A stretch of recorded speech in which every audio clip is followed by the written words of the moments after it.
warahmatullahi wabarakatuh. Salam sejahtera bagi kita semua. Alhamdulillah, saya ucapkan terima kasih kepada Bapak dosen pengampu mata kuliah pendidikan anak tunarungu atas tugas persentase yang telah diberikan kepada kami. Baiklah, ada beberapa poin yang terkait dengan materi pendidikan anak tunarungu yang akan saya bahas. Pendengaran normal dan pendengaran berdasarkan jenis-jenis ketunarunguannya. Pendengaran normal.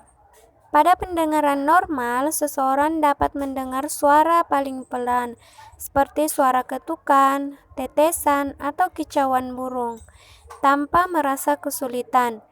Suara-suara ini memiliki derajat kekerasan sekitar 0 hingga 20 desibel.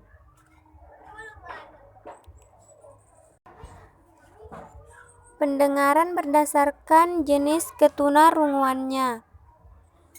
Kurang dengar terbagi menjadi 3, yaitu ringan atau mild hearing loss, yakni memiliki derajat pendengaran yaitu derajat kekerasan 21 sampai dengan 40 desibel. Sedang atau moderate hearing loss, yaitu kemampuan untuk mendengar suara dengan derajat kekerasan 41 sampai dengan 70 desibel. Ketiga, berat atau severe hearing loss, yaitu kemampuan mendengar suara dengan derajat kekerasan 71 sampai dengan 90 desibel.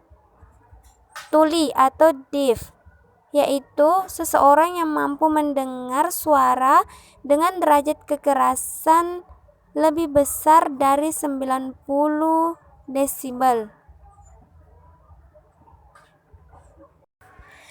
Sebagai akibat atau dampak buruk dari ketunarunguan atau masalah ketulian yang dialami oleh anak mengakibatkan anak banyak mengalami kesulitan terutama dalam perkembangan keterampilannya, di mana perkembangan keterampilannya sebagai berikut. Pertama, ucapan dan bahasa. Akibat dari keadaan anak yang tidak mampu mendengar mengakibatkan anak mengalami hambatan atau kekurangan dalam berbahasa dan berucap. Kedua, prestasi akademik.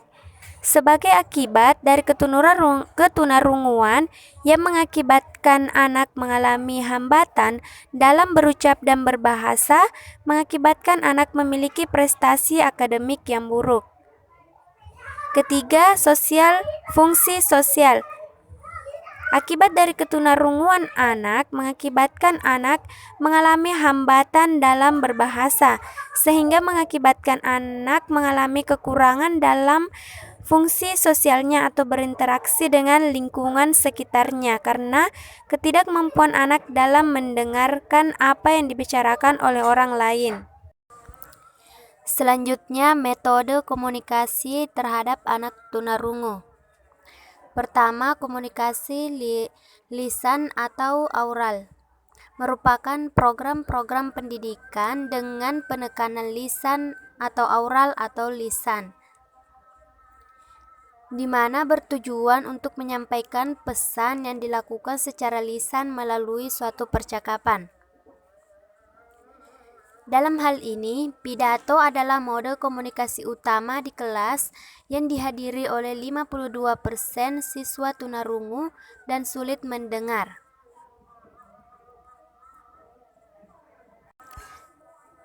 Komunikasi total. Komunikasi total merupakan suatu pendekatan filosofis dalam pendidikan anak tunarungu, dalam arti bahwa dengan komunikasi total diharapkan anak-anak tunarungu dapat merealisasikan eksistensi dirinya dan mencapai taraf komunikasi yang setara dengan anak-anak normal untuk menuju ke arah kehidupan yang wajar.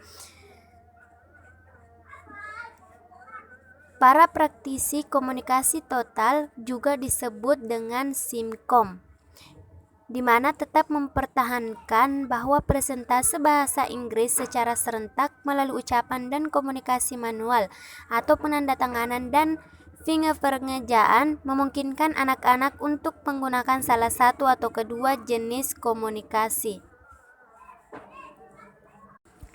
Metode bahasa isyarat Indonesia atau Bisindo.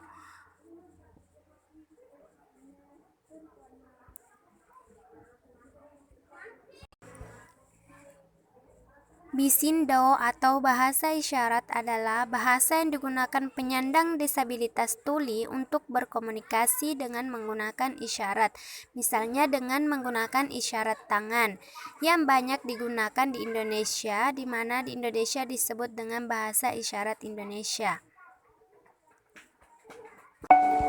Baik, itulah presentase dari saya sekilas mengenai sebagian dari materi pendidikan anak tunarungu. Untuk lebih menambah wawasan, saya menyarankan kepada setiap yang menyaksikan video ini untuk mencari referensi lebih banyak lagi. Akhir kata,